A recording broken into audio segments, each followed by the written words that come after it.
በኢትዮጵያ የተረጂዎች ቁጥር ከ27 ሚሊዮን ወደ 3 ሚሊዮን ዝቅ ብሏል። እኔ አይደለሁም ያልኩት ጠቅላይ ሚኒስቴሩ ናቸው። እንደው ግን እንደዚህ አይነት አሻወይና ወይና የሆነ ዜና እንዲሁ ዝም ብሎ በስብሰባ መባከን አለበት?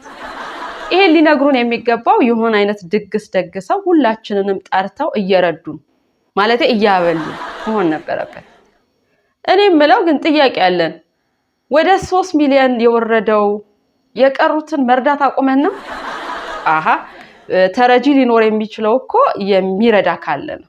መርዳት ካቆምን ያው ተረጂ አይኖርም፣ ችግረኛ እንጂ። እኔ መቼም ስታቲስቲክሱን አላውቀውም። ማንሱ ጋር ድርሶን እንኳን የተረጂዎች ቁጥር አይደለም የህዝብ ቁጥር ራሱ በግምት መጠቀም ከጀመረን ያው ስንት ዘመን። እናማ በስታቲስቲክስ መስሪያ ቤት ደጃፍ ስላለፍኩ ብቻ ስታቲስቲክሱን ልስራ አይደለም። እንደው በደምሳሳው ግን እናንተ ሰፈር ያለውን ተናገሪ ካላችሁኝ በመደዳ ካሉ 20 ቤቶች በፊት 10 ተረጂዎች 10 ረጂዎች ነበሩ። አሁን ግን 20ም ተጠራርተው እርዳታ ፍለጋ ነው የሚሄዱት። መንግስትዬ አንተ እኮ ያው 4 ኪሎ አፋፉ ላይ ስላለ አያጋጥምህም ይሆናል እንጂ በየመታጠፊያው ነጠላቸውን አፍንጫቸው ድረስ ተሸፋፍነው ሰው እንዳያውቃቸው ማለት ነው የቤት ኪራይ ሙሉልኝ እባካችሁ እያሉ የሚለምኑ እናቶች አዲስ ገቢኔ ቢጤዎች ሞልተውልሃል። ቆይ ግን ዩኤንዲፒ 21.4 ናቸው ያለውስ? ወርልድ ባንክስ እሱማ ይነገር 43% የኢትዮጵያ ህዝብ ብሎ ያስቀመጠውስ? የሌሎቹን ትተነው ነው። አንዳንዶቹ 75%፣ አንዳንዶቹ 85% ምናምን ይላሉ። የነሱንስ እንዴት ነው? እንርሳው። እነሱን እንደ መረጃ ምንጭ የምንጠቅሰው ፍስሐ ነገር ሲናገሩ ነው። ብቻ ይሄን ዜና ባነበብንባቸው የዜና ነጋሪ ሚዲያዎች ስር ሰዎች አስተያየታቸውን አስቀምጠውልሃል። ያው ድሮ ሁሌን እናገራለን አዝማሪስ ምን ዘመረ እረኛስ ምን ተናገረ ብለው ነገስታት ይጠይቃሉ አሉ። የእረኛ ግጥም ውስጥ የአዝማሪ ዜማ ውስጥ የህዝብ እንጉርጉሮ ስላለ ማለት ነው። ዘንድሮ እንግዲህ እረኛውም አዝማሪውም ኮመንት ስር ስላለ እንግዲህ እንሆኝ። መቼም እንደሚታወቀው እኛ ዜና በፈገግታ ነው የምናቀርበው። እዚህ ዜና ስር ግን ዜናውን እኛ ፈገግታውን ህዝቡ ነው የሚያዋጣው። ኧረ በደንብ ቁጠሩን። በደንብ ብትቆጥሩን በነፍስ ወከፍ አንዳንድ ተረጂ አይደርሰንም ወይ ያላለ። ይሄ ምደባ በትክክል ቢሰራ ግን እኔ ያላሙዲን ተረጂ ለመሆን ፈቃደኛ ነኝ። ሌላው ደግሞ ዜናውን አሳስታችሁት እንዳይሆን ምናልባት እርዳታ የማይፈልገው ይሆናል 3 ሚሊዮን ብሎ ዜና ዘጋቢዎቹን ገስጿል። አትቀልዱ፣ ሼሚዞን ዝም ስላልን ነው እንጂ እልፍነን ደግሞ በቀነሳችሁን ቁጥር እንበዛለን ብሎ አስተያየት የሰጠማለ። በነገራችን ላይ የአይናችን ስታቲስቲክስ የሚነግረን ከተረጂዎች ቁጥር ይልቅ የብራቸው መጠን በትክክል መናገር የማይችሉ ሀብታሞችና ኧረ ብራችንን የት ገንዳ እንጣለው ብለው የሚያለቃቅሱ ሀብታሞች መብዛታቸውን ነው። ይልኝ አሁን ይሄን 2 ሳምንት ሆኗል 100 ቢሊዮን 5 ብር ነው የገባልኝ። እኔ የምለው ግን እንዲህ አይነት ፓስተሮች ጸጋቸውን ግለሰቦች ላይ ከሚያባክሉ ለምን ሀገሪቱን ራሷን አዳራሽ ድረስ ጠርተዋት ይሄን ያህል ሚሊዮን ዶላር ባንክ አካውንት ውስጥ ገብቶልሻል አይሏትም? ለእያንዳንዳችን በነፍስ ወከፍ ይደርሰን ነበር እኮ።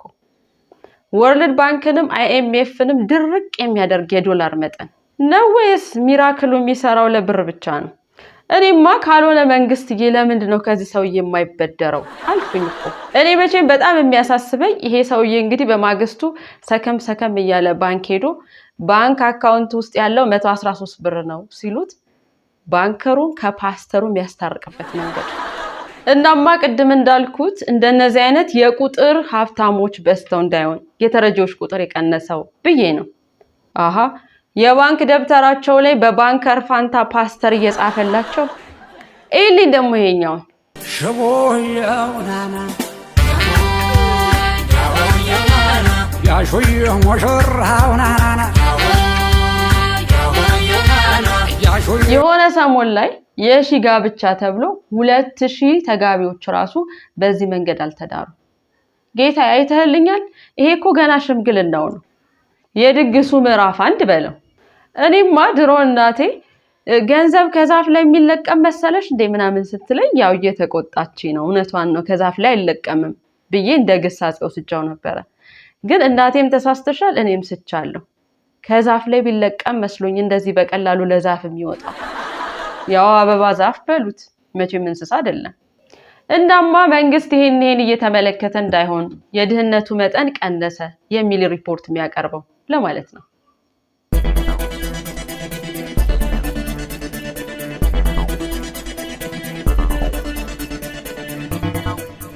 ጤና ጥበቃ ሚኒስቴር ወደ ውጭ ሀገር ለንቅለ ተከላ ሕክምና የሚሄዱ ሰዎች በዝግ አካውንት 1 ሚሊዮን ብር ማስቀመጥ ይኖርባቸዋል የሚል መመሪያ ሰሞኑን አውጥቷል። ይሄ እንግዲህ ኩላሊት ፌል የሚያስደርግ ዜና ነው። ጌታዬ ይሄ ህዝብ እኮ የሕክምና ወጪውን የሚያሟላለት የሄልዝ ኢንሹራንሱ አይደለም። እኔ ነኝ ደራሽ ለወገን የሚለው ዘፈን ነው። እንደውም የአብዛኛውን በተለይ ኩላሊት ፌል ያደረገባቸውን ሰዎች የሕክምና ወጪ የሸፈነው እሱ ባለው የሚባል ዘፋኝ ነው። አሃ እንዲህ ነዋ። በየመንገዱ እኮ በሚኒባስ ታክሲ ተኝተው ይሄን ዘፈን እየዘፈኑና እያሳዘኑ ነው ገንዘብ ሰብስበው የሚታከሙት። እና አሁን ደግሞ በሽተኞች ሁለቱንም እጃቸውን ዘርግተው በአንዱ የምታከምበት በአንዱ ደግሞ የማስቀምጠው እያሉ ሊለምኑ ነው። እንዴት ነው ነገሩ? ኧረ እየተሳሰብን አይሻልም? እንግዲህ በዜናው ላይ ከዚህ በተጨማሪ የተካተተው ሌላው ነገር ማለት ነው ታካሚዎች በህግ ፊት የጸደቀ የለጋሾች ስምምነት ሊያያይዙ ይገባል ይላል። አንዳንድ ጊዜ ግን መንግስትዬ በጣም የዋህ የምትሆንበት አካባቢ አለ። ዘንድሮስ ኩላሊቱን የሸጠ ሰው ኩላሊቴን በ10 ሚሊዮን ብር ሸጫለሁ ብሎ ውልና ማስረጃ ሄዶ ሲፈራረም አይተህ ታውቃለህ? ማለቴ ቢልማ ኖሮ ውልና ማስረጃ ያሉ ሰራተኞች ራሳቸው ውል ለመዋዋል ተሰልፈው ውል የሚያዋውል ሰው ይጠፋል ነበር። እኔ የምለው ግን ይሄ ነገር ውልና ማስረጃ እንደ ቤት እንደ መኪና ምናምን ይሆን እንደ ውሉ የሚፈጸመው? ማለት አንድ ለጋሽ ለሚለግሰው ሰው ኩላሊቴን ሰጥቻለሁ ብሎ የሚፈርመው የት ነው? ታየኝ እኮ እኔ ገሌ የተባልኩ ግለሰብ ኮድ 05 አዲስ አበባ የሆነ ጥቂት ያገለገለ ኩላሊቴን ገሌ ለተባለ ሰው በፈቃድ የሰጠው ሲሆን ገሌም በአግባቡ ተንከባክቦ ለሰሪው ለፈጣሪ ያስረክባል። ይህን ውል ሰጪ ካፈረሰ በተጨማሪ አንድ የሰውነት ክፍል ይከፍላል። ተቀባይ ግን የተሻለ ኩላሊት ካገኘ በጨረታ አይገደድም። ፊርማ ምናምን የሚል ነገር። በነገራችን ላይ አንዳንዴ የሰውነት ክፍልን ስለመለገስ ሲወራ ትዝ የሚለኝ ነገር አለ። ለምሳሌ አይኑን የሚለግስ ሰው ከሞተ በኋላ ነው የሚለግሰው። መቼም በቁሙ እያለ ቃል ይገባና ከሞተ በኋላ ይወሰዳል። እና ታዲያ ምናልባት አንዳንድ ጊዜ የምንሰማቸው ነገሮች አሉ። እገሌ ከሞተ በኋላ ተነሳ የሚባለው አይኑ ከተወሰደ በኋላ ሰውየው ቢነሳ አይኑ ይመለስለታል ወይስ መቀሊቶ ይባላል? ጌታዬ እንቀልድበት ብለን ነው እንጂ ሰዎች ከሞት በኋላ ወደ ህይወት የሚመለሱበት ፕሮባቢሊቲ 0.001 ምናምን % ነው። እና 0 ለበዛበት % ብለህ ከልግስና አትጉደል። እንደውም የለገስከው ሰው ቀብር ላይ ተገኝቶ ያለቀሰልህን ካላለቀሰልህ እንዲያይል ማድረግ። ብቻ ጤና ጥበቃ ሚኒስቴር ውጭ ሀገር ሄደን መታከማችንን ብዙም የወደደው አይመስልም። ወይ ደግሞ ተዘዋዋሪ ግብር ለመጠየቅ እንደሆነ የምናውቀው ነገር የለም። እኔማ እንደውም ሚኒስቴር መስሪያ ቤቱ ጋር ደውዬ እሺ ከሞትንስ ምንድነው የምታደርጉት ብዬ መጠየቅ ሁሉ አምሮኝ ነበረ። ያው መልሱን አውቀዋለሁኝ። ከሞታችሁማ ለሕክምና ያዘጋጃችሁትን ገንዘብ በሙሉ ነው የምታስገቡት ማለታቸው አይቀርም። እንግዲህ ይሄ መመሪያ ምን ታስቦና ለምን ጥቅም ሊገለገሉበት እንዳሰቡ ምንም የተብራራ ነገር የለውም። ነገር ግን ታካሚዎችን ወደ ሞት ከመንዳት ያለፈ ፋይዳ ያለው ብለን አናስብም ለማለት ነው።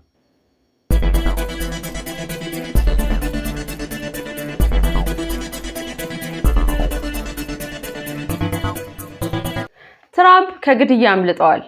በአሜሪካ የመሪዎች የግድያ ሙከራ እንግዲህ የመሪነቱን ስፍራ ይዘዋል። እኔ ግን ሁሌ የሚሳቱት ራሳቸው ላይ ነው እንደሚተኩሱት አስብሎኛል። መቼም ትራምፕን ድራማ በመስራት የሚያማቸው ሰው ያለ አይመስለኝም። አንድም ለማሳዘን ራሳቸውን አሳዛኝ ሆኖ ለማቅረብ፣ አንድም ደግሞ አሜሪካ እንዲህ ናት የሚል ገጽታ ለመገንባት። ጌታዬ ይሆናሉ ካልናቸው ይልቅ አይሆኑም ብለን የተከራከርንባቸው ጉዳዮች ናቸው እየሆኑ ያሉት በዓለም ላይ ማለት ነው። አሁን የሀገራቸው ኮሜዲያኖች እኮ ትራምፕ ኢራንን ለማጥፋት ተነሱ፣ ያጠፉት ግን የኤፒስተን ፋይልን ነው አሏቸው። በረከታቸው ይደርብንና በእርግጥ እኛም ሀገር መሪ ላይ በትክክል መቀለድ ይቻላል፣ ምንም ችግር የለም። የቀድሞ መሪዎች ከሆኑ ማለት ነው። አሁን ለምሳሌ መንግስቱ ኃይለማርያምና መለስ ዜናዊን የተመለከተ ቀልድ ብትቀልድ መጀመሪያ የሚስቅልህ መንግስት ነው። እናማ መንግስት መመስገን ባለበት ቦታ መመስገን አለበት። እንድንቀልድ የቀልድ ምህዳሩን በማስፋት በእውነቱ ታንኪዩ። ብቻ ትራምፕ ለሶስተኛ ጊዜ ተርፈዋል። ያው መትረፋቸው ወይም እንዴት ተረፉ የሚለው ጥያቄ ከተኳሹ የኋላ ታሪክ የመነጨ ነው። እንዲህ አይነት ኤክስፔሪየንስ እንዲህ አይነት የስራ ልምድ ያለው ሰው ተኩሶ ሳተ ለማለት ስለተቸገረ ነው ወይስ ተኩስ የተለማመደው ከተኮሰ በኋላ ኢላማውን እየሳለ ነው? ሰውየው ወደ አንድ መንደር ውሃ ፍለጋ ይሄዳል አሉ። ታዲያ በመንገዱ ላይ በየዛፎቹ ላይ ኢላማቸውን በትክክል የመቱ ቀስቶች ተሰክተው ይመለከታል። የዚህን ጊዜ በጣም ይፈራና ቆም ብሎ እያመነታ ሳለ ከዛው መንደር የሚወጣ ሌላ ሰው ያጋጥመዋል። ከዛ ወደ ውስጥ ሄጄ ውሃ ፍለጋ ሰዎችን ልጠይቅ ነበር፣ ነገር ግን እዚህ ሰፈር ያለው እዚህ መንደር ያለው ባለቀስት ወርውሮ የሚስት አይመስለኝም አለው። በምን አወቅ ሲለው በየዛፎቹ ላይ ያለውን ኢላማ እኮ በትክክል ነው የመታው አለው። የዚህን ጊዜ ሰውየው ሳቅ አለና ሰውየው እኮ ቀስቱን ከሰካ በኋላ ነው ኢላማውን የሚስለው አለው። እኔም ብለው ግን አይታችሁልኛል እራት ግብዣው ላይ የነበረውን ትርምስ? ትራምፕ ለነገሩ በፍጹም አልፈራሁም ነበር ብለዋል። እውነታቸውን ነው። ዘና ብለው ነው የፈሩት። እንግዲህ ከተደረገባቸው የመግደል ሙከራ በኋላ ባለቤታቸው ለዚህ የተቀነባበረ ግድያ በቀልዱ አስተዋጽኦ ያደረገው የሌት ሾው አዘጋጁ ጂሚ ኪምል ነው ብለው ከሰውታል። ጌታዬ ቀልድ እኮ ሳቅ እንጂ ጠመንጃ ያስመዝዝም።